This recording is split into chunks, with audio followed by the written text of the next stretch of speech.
estar escaldado com a água a 100 graus. A textura do milho deve ser esta aqui, é assim uma massa sólida, que só se consegue com a água mesmo a ferver a 100 graus. Caso contrário, fica uma papa muito mais mole. Então é assim, o que temos aqui é a primeira fase da amassadura da broa de milho. Temos aqui o escaldado, com a água a ferver a 100 graus, que já está praticamente fria.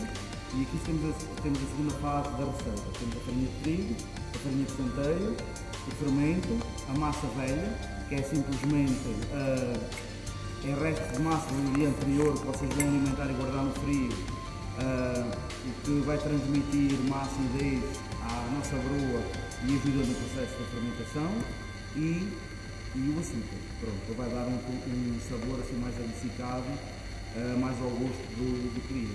E temos a água preparada aqui para a nossa receita. E vamos dar início à amassadura.